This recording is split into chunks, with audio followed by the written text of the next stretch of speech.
Hey everyone, welcome back. I'm Kim. This is Chris. We're Shift with Love, and this is Tea with the K's. And we are finishing up our holiday series. This is part three, where we're going to be diving into seeing each other through fear. And last week we got done talking about the validation of self and others and how we can show up at the table in a more grounded space with everybody. Seeing ourselves through fear. Yes, ourselves and others. Oh, So, yeah, what does that mean? what does that mean? How do we build on last week with that seeing ourselves and others through fear? Because that can be a scary thing to say, to look at fear, right?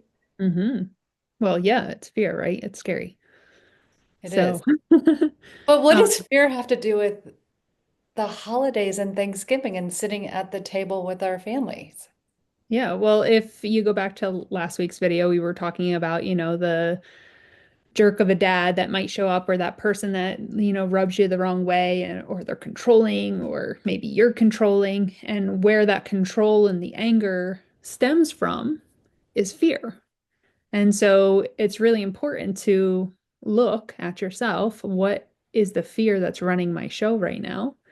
And what might be their fear that's running their show? And remember that piece when you were talking about taking a step away and taking a breath and finding your own validation within yourself, right? Hmm. And then stepping outside of that space to find the validation and value in another. Yes. That was powerful and probably the most powerful piece of the love framework. Yes. We also talked about how we get to that validation piece is through listening and observing, which is the first two of the love acronym. So Which today we're allowed, gonna, right, oh, which allowed you to get to that validation piece, right? yeah, And now this next piece is the empathy piece, yeah. the What is compa empathy, Chris? the compassion, the understanding, the Mm, I understand what you're saying and or I don't really understand what you're saying, but I really want to try. Please tell me more. Empathy is not when we go to the dinner table and excuse people for their behavior or make excuses for their behavior. It is not us accepting their behavior. It's not. It's like what you were saying, Kim, it's like taking a step back at the table and really noticing, maybe sometimes for the first time, the person across the table and noticing the tension in their jaw and noticing the tone in their voice and seeing sometimes the neediness of needing to be seen, and that maybe their behavior is coming from something different than the conversation that's on offer. And again, it's not accepting their tone, it's seeing and hearing their tone and understanding that it might be coming from something different than what you believe.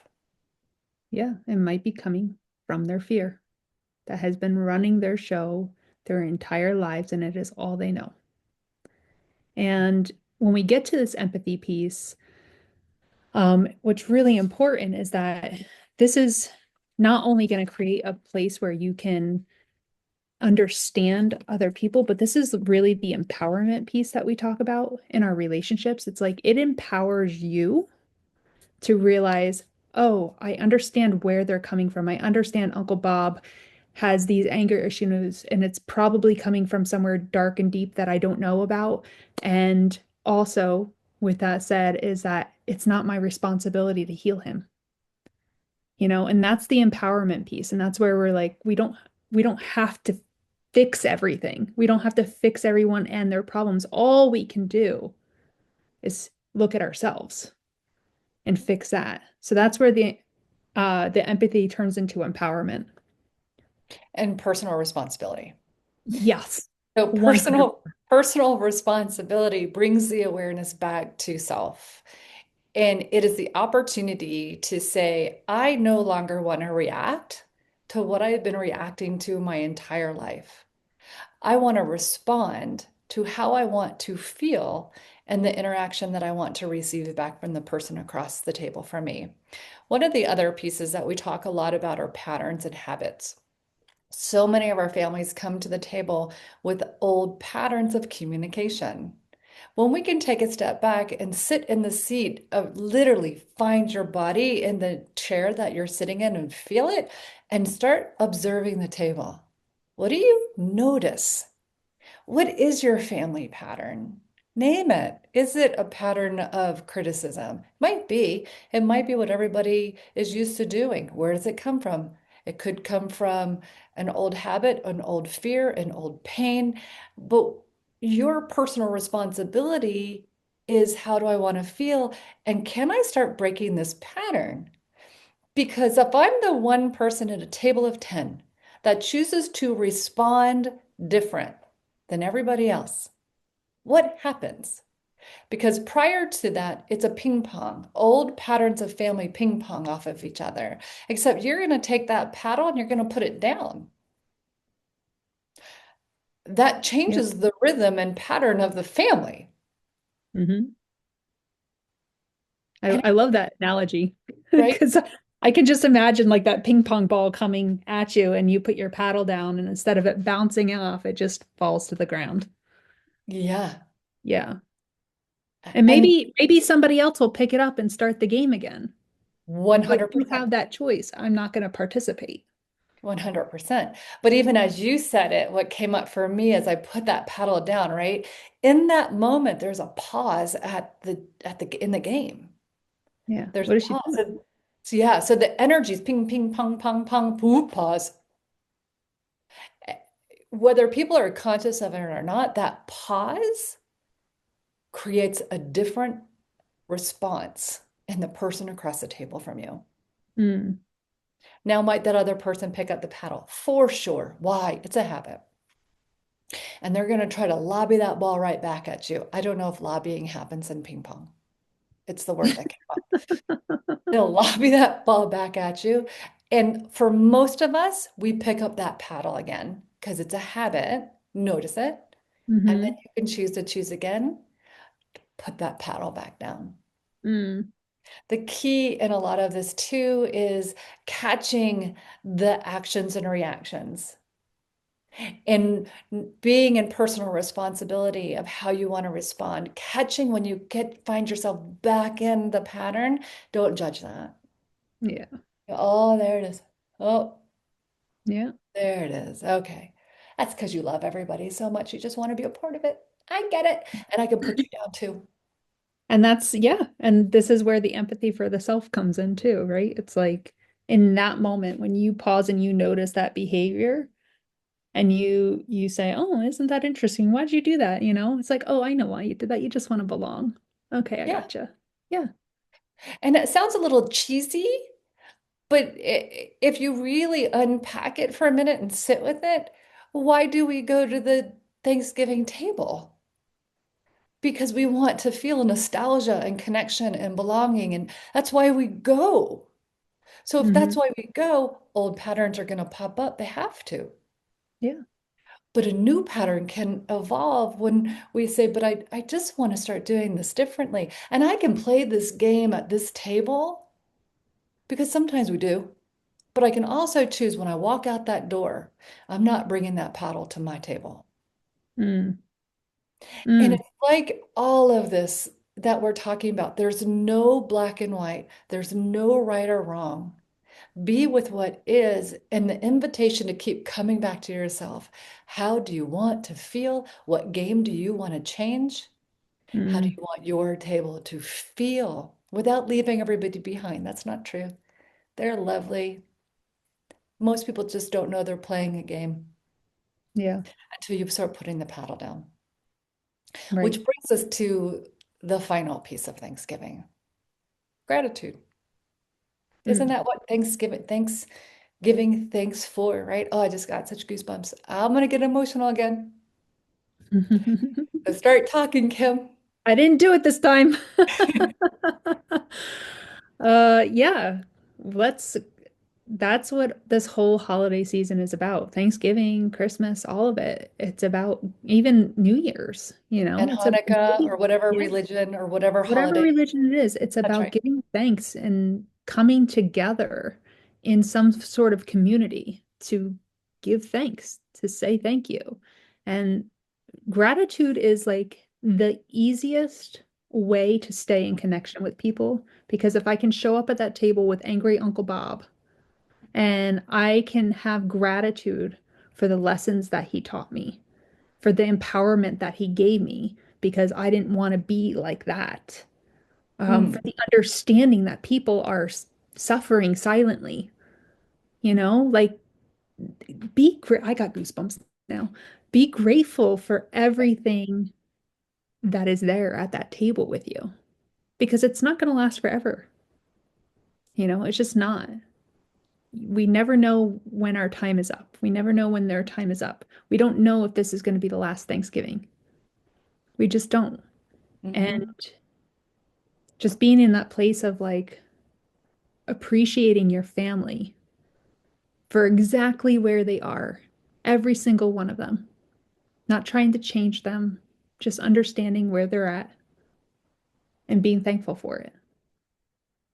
And for those of us who are sitting at the table with people who have been abusive, and that's a Mm-hmm. reality, it happens. Mm-hmm. Or people that come to the table with their addictions, because that happens a lot more often than not. This, again, I want to be super clear. This is not about accepting that behavior at No, sir. all. It's about finding and coming back to you in the presence of that behavior, of recognizing that there can be a separation between the two of you. And you can find a moment of gratitude even in the company of somebody who is not, the word okay comes up, it's not the right word, but somebody who has behavior that's not acceptable. How do you find gratitude for yourself in that moment? Mm. The ingratitude, the practice of gratitude has become really big of writing out what we're grateful for in the morning and at night because it's a way of rewiring the body to look for something different. For most of us who've been brought up in any kind of homes where there is some kind of threat like that, your brain and your body's wired for looking for the proof of the threat. It's on hypervigilance looking for it, right? Which takes us away from ourselves, keeps us in our nervous system. When we practice gratitude, it's about rewiring the system to breathe, to be calm, and look for something new. So if you choose to be sitting at that table with that person, feel your feet on the ground, feel your bum in the chair, and breathe.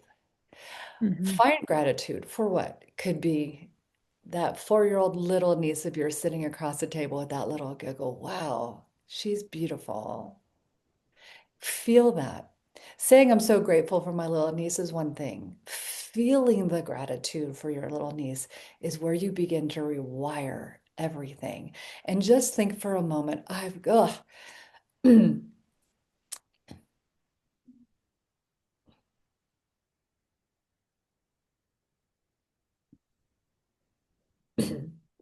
Oof, This is what gratitude does. right? It's like, whoa, that's mine. Yeah. Like having that feeling and that awareness and allowing it, it's mine. Nobody can touch that. Mm, Nobody's behaviors outside of me can touch that. mm, I'm me, mm. and I own that. Yeah. Feel it. Yeah. Let yourself come home to you. Yeah. And Nobody Christine, I'm outside just of you gonna, can touch that. Go ahead. I'm sorry. no, that's okay. I was just gonna touch on like what you're saying here. And for a lot of people, finding gratitude in things outside of themselves is a lot easier than finding gratitude for themselves. 100%. So make that your practice too. Okay. Don't just look outside yourself to be grateful for everything outside yourself. Be grateful that you're here at this dinner table and you can feel yourself, that you can feel your bum in the chair, that you Yeah. can have that moment, that you Yeah. can walk into the bathroom and breathe, that you Yeah. can just be you. Yeah. You said something which made me want to say something, and it's gone, which means it's gone. It's gone. Bye bye, baby. Bye. We'll just stay right here because it feels really good. Yeah. Yeah. Yeah. And I did a post a while ago and I just love it and I would love it to catch fire, but like it was if you want a healthy heart, Have a gratitude sandwich. Have a sandwich every day. Gratitude in the morning, gratitude in the evening, and no matter what shit is shoved between that, you're gonna be golden, baby. That's like when I say turkey should only be served on bread.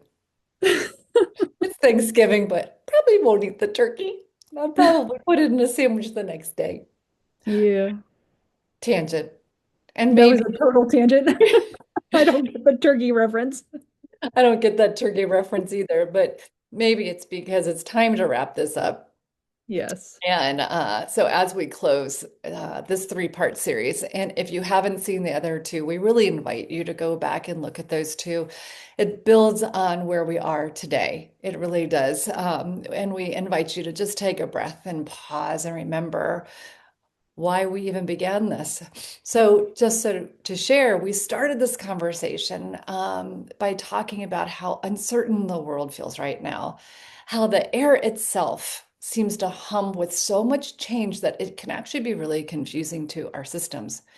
And though not everyone is afraid, most of us can feel that undercurrent, the collective unease of not knowing where things are headed, whew, of wanting to make sense of what doesn't always make sense to us. We said then that, and we'll say it again, that most of us are craving answers right now. We're craving connection. We're craving to feel safe, to feel seen, to remember that love still lives here, even when this fear gets so, so loud.